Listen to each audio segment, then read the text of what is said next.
bem-vindos a mais uma live de segunda-feira falando sobre ansiedade e depressão. E se você ainda não compartilhou essa live, compartilhe para que mais pessoas tenham acesso a esse conteúdo excelente aqui.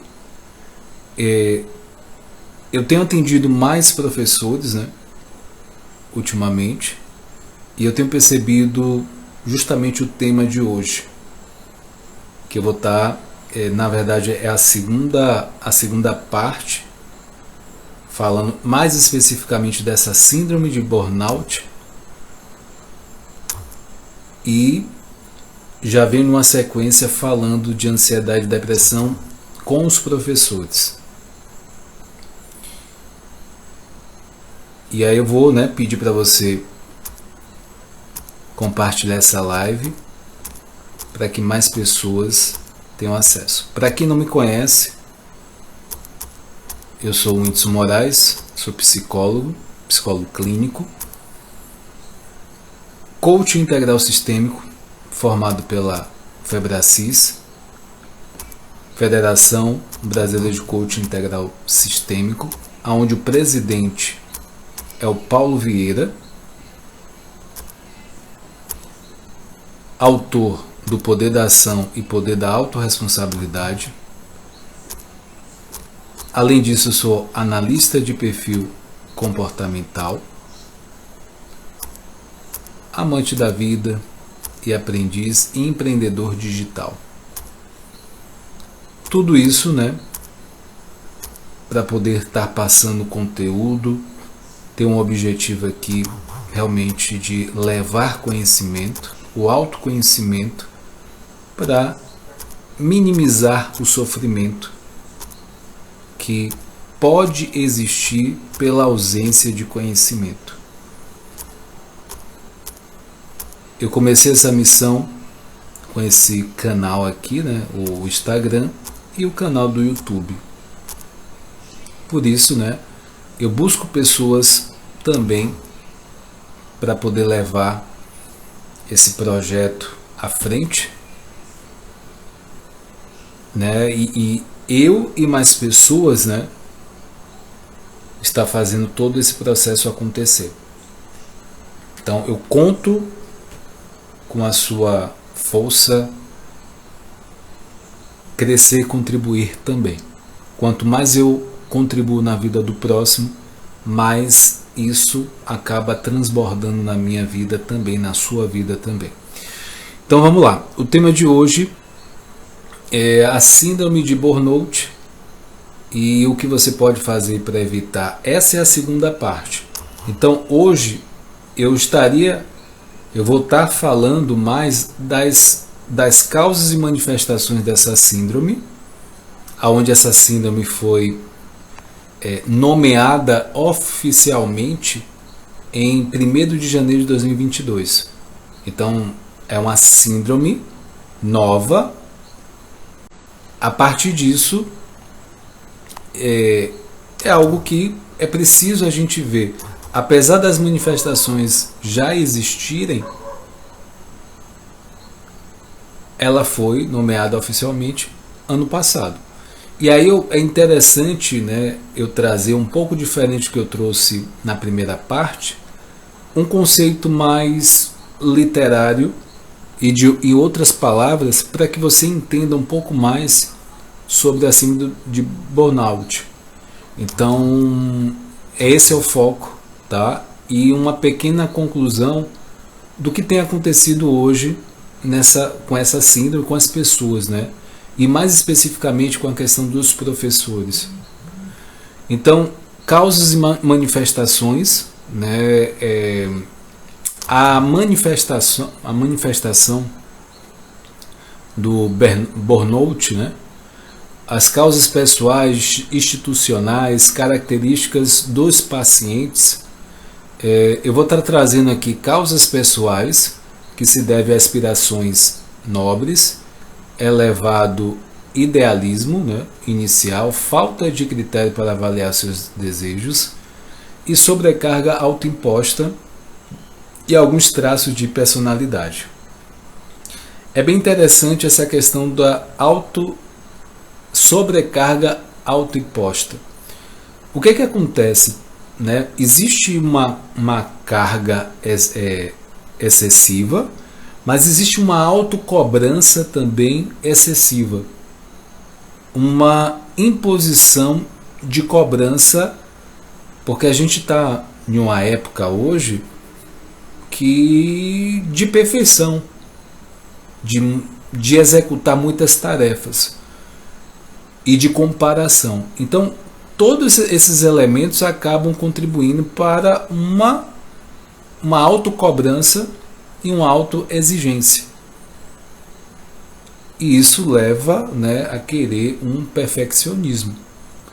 Então, uma série de coisas vão contribuir para que essa sobrecarga seja sentida, né, ou autoimposta, né, por essas pessoas. Então, em relação às causas institucionais, a sobrecarga de trabalho, a discriminação sexual, a falta de autonomia e de apoio institucional, né? Falta de apoio e também o feedback da chefia e colegas de trabalho. Então, a terceira causa é reportar-se ao indivíduo que já foi acometido pela síndrome e por diferentes motivos não apresenta melhora. Então, o que acontece também é a parte do não apoio dessa instituição. Não entende o processo que está acontecendo com a pessoa. Então, há uma avaliação que o ambiente de trabalho e como esse ambiente se organiza é o responsável, em grande parte, pelo desgaste sofrido atualmente pelos trabalhadores e que, apesar de tudo, de todo esse desgaste, as empresas se eximem das responsabilidades, atribuindo o problema exclusivamente ao próprio trabalhador. Então, uma boa parte da responsabilidade é dessa empresa, dessa escola, dessa instituição, e eles direcionam isso ao indivíduo, né? No exemplo aqui, ao professor. E aí, baseado em um estudo que eu achei interessante trazer para vocês, o desenvolvimento da síndrome apresenta 3 aspectos básicos: exaustão emocional, despersonalização e redução de realização pessoal e profissional. A exaustão emocional, caracterizada por total esgotamento da energia física e mental, surge quando o profissional tem um demasiado envolvimento emocional com o trabalho, é sobrecarregado de tarefa e sente-se pressionado. O indivíduo nessa situação tem o sentimento de que está no limite das suas possibilidades e se imagina incapaz de recuperação. Torna-se intolerante, irritável, nada generoso, insensível e de comportamento rígido, isolando-se dos colegas e clientes. Então mantém-se imparcial e ainda nesse foco, caso ocorra a exacerbação desse distanciamento emocional, o trabalhador chega à despersonalização, momento em que o vínculo afetivo é substituído por um mais racional. E o trabalhador passa a não ver o outro como um ser humano. Então imagine esse ponto de chegar, né, da racionalidade da síndrome, né? E que o modo entusiasmático de trabalhar, que caracterizava o início da carreira, é substituído nesse estado por um modo depressivo. E aí a atitude fria em relação ao outro, o distanciamento emocional e muitas vezes a atitude cínica associado à despersonalização podem levar o profissional a sentimentos de culpa e angústia. experimentando, né, então, a reduzida realização profissional e pessoal. Então, olha até onde leva, né, alguns aspectos da síndrome de burnout. Verifica-se baixa autoestima, sendo o fracasso, né, profissional, e contudo ressalva que, embora nem todos os trabalhadores nessas mesmas condições desenvolvam a síndrome de burnout, esses sentimentos podem levar a um desejo de abandono do trabalho, pois o profissional frustrado, decepcionado, nele não vê mais sentido. Então, o quanto essa síndrome ele pode atingir o lado profissional e o lado pessoal. Então, como eu falei na primeira parte, na live passada, a importância da prevenção, a importância dessa empresa de como lidar com esses aspectos. E aí eu vou falar especificamente do sofrimento dos professores a partir dessa parte aqui agora. Tá? Então, nos casos dos professores, observou diversas fases de síndrome de burnout. Idealismo, realismo, tem estagnação, frustração ou quase burnout, apatia, burnout total, fenômeno fênix. E na fase do idealismo, descrita como momento de grande entusiasmo e energia, parece que o trabalho preenche a vida do professor. Na segunda fase, quando percebe que suas aspirações e ideais não correspondem à realidade, o professor começa a sentir frustração e percebe que não tem recompensa, não é recompensado. Intensifica seu trabalho em busca de realização, mas vem o cansaço e a desilusão, acabando o professor por se questionar quanto à sua competência. Quando o entusiasmo inicia a dar lugar à fadiga crônica, é o momento de estagnação e frustração, ou quase burnout. É quando aparecem sintomas como irritabilidade, fuga dos contatos, atrasos, faltas. A seguir vem a apatia e o burnout total. Momento no qual o professor já experimenta desespero, autoestima corroída e até depressão. Pode perder o sentido do trabalho e até da vida. Nesse momento surge o desejo de abandonar o trabalho.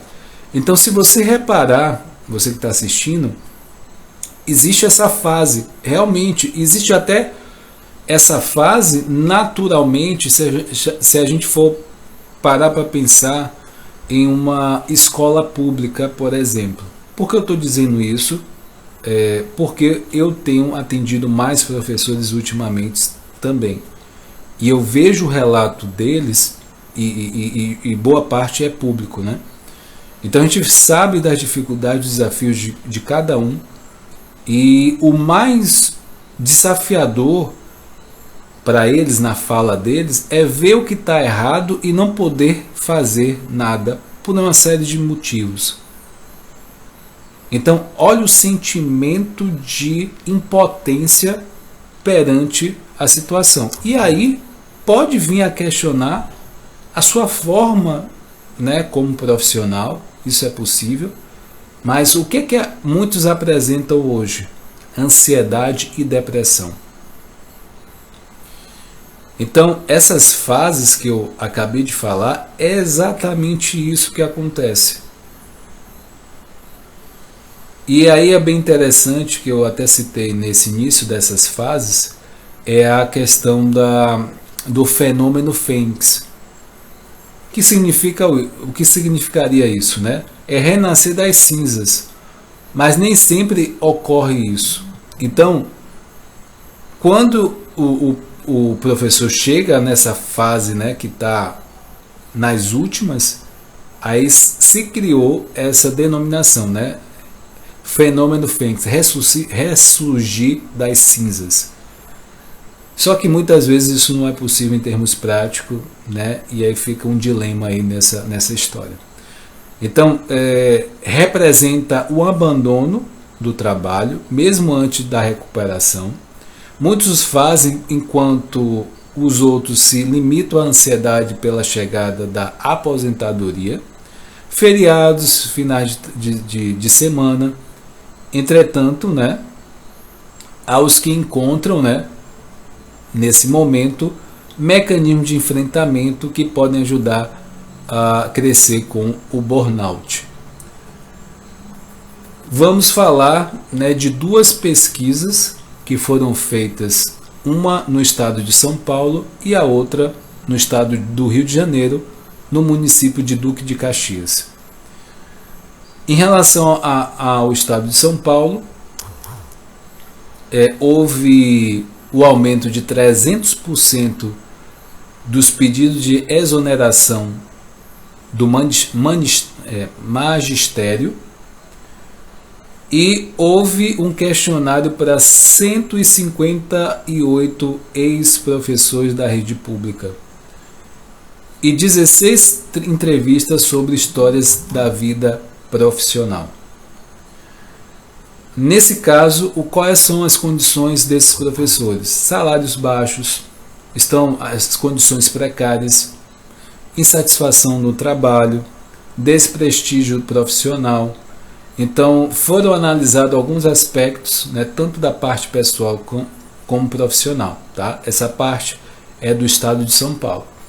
Na parte do estado do Rio de Janeiro, houve uma pesquisa com 2.450 professores, 71 participaram da pesquisa,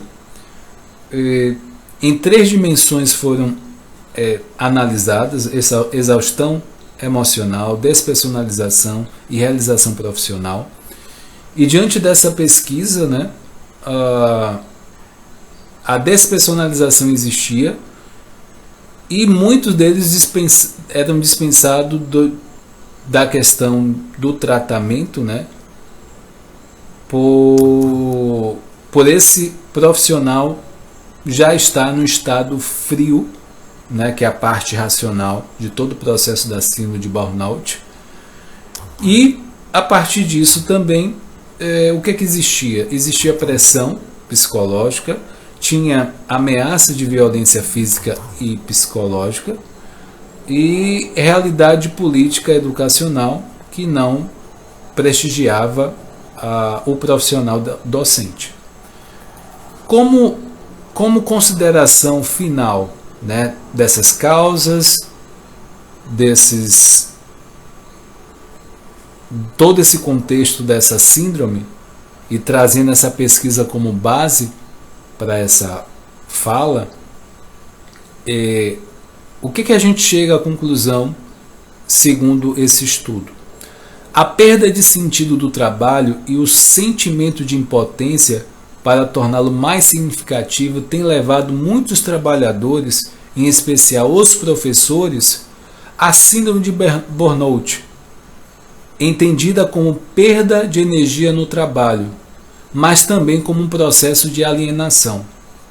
Várias podem ser as explicações acerca do que nos leva esses profissionais, trabalhadores, a um estranhamento em relação ao próprio trabalho e a si mesmos, a julgar pelas pesquisas, né, as condições de trabalho, a falta de perspectiva profissional dos professores vem contribuindo decisivamente para o abandono do profissional. A acomodação gerada por um distanciamento da atividade docente mostra-se na indiferença por tudo que ocorre no ambiente escolar. Também presente na inércia, no sentido de buscar alternativa, criatividade no ensino, o não envolvimento com o trabalho e problemas da escola.